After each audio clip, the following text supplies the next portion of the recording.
Bonsoir et bienvenue dans votre journal. Voici l'actualité de ce vendredi soir.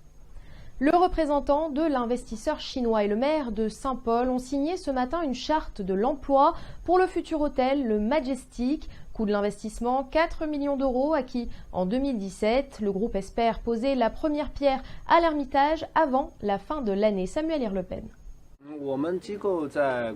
Après notre expérience, la dépense des touristes, surtout à La Réunion, je crois, c'est l'apport sur le logement. Non seulement on peut gagner de l'argent avec l'hôtel, mais aussi avec les environs. Parce que la commune de Saint-Paul possède une infrastructure importante et aussi une population chaleureuse. Des pailles en bambou pour protéger l'environnement. Tristan est un des premiers à proposer cette alternative écologique à La Réunion. Plusieurs restaurateurs ont déjà adopté la paille réutilisable. Une nouveauté très bien accueillie par la clientèle. Vous allez le voir, un reportage de Ludovic Grondin. À la vôtre. Et je trouve que c'est vraiment une bonne idée, de tout point de vue. C'est bien parce que ça pollue pas.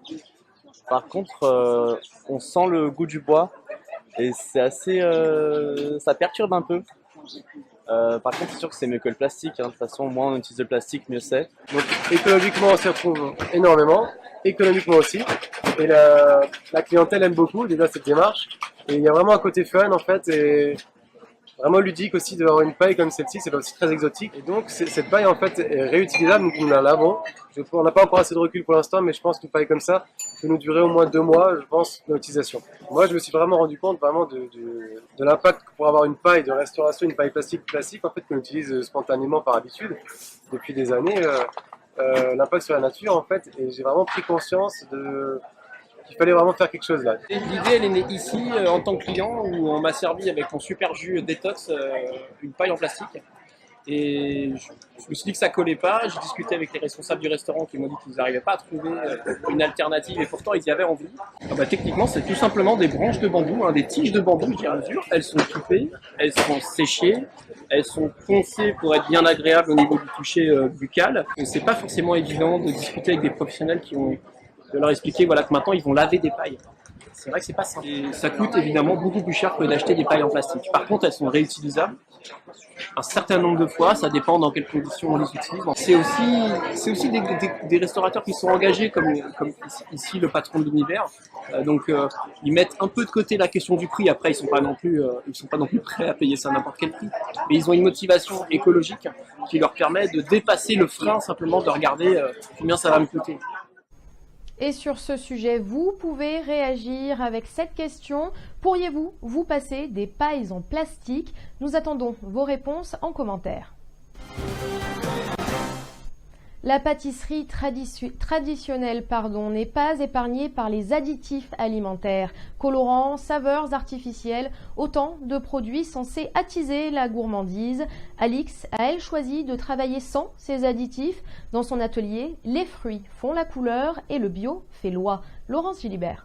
Quand on regarde ma panel de pâtisserie, je propose beaucoup de pâtisseries assez brutes. Alors brut, ça veut dire j'élimine toute composition alimentaire, alors colorant, parce qu'en fait le regard, quand on voit une pâtisserie qui est par exemple rose, on a tendance à dire si c'est beau, ça peut être que bon.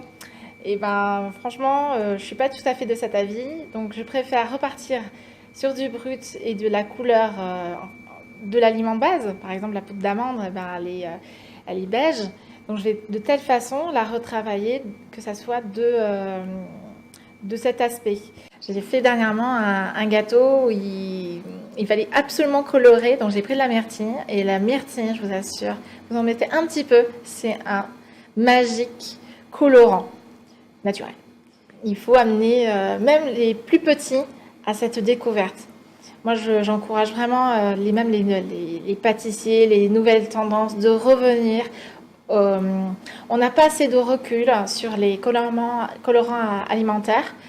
Moi, techniquement, je ne sais pas comment c'est fabriqué, je ne sais pas réellement quel est le EE et surtout ce que ça peut provoquer pour nous personnellement sur l'attrait physique et les différentes maladies que ça peut générer.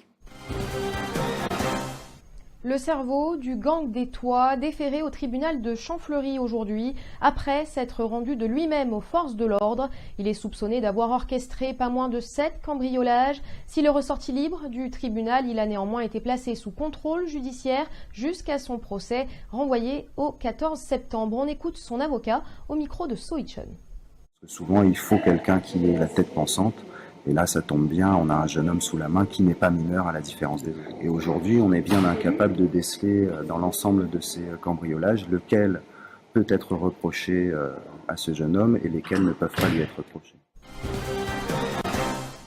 C'est la fin de ce journal. Merci de votre fidélité. L'information revient dès lundi, mais vous pourrez retrouver toute l'actualité du week-end sur notre site zinfo974.com. Très belle soirée à tous.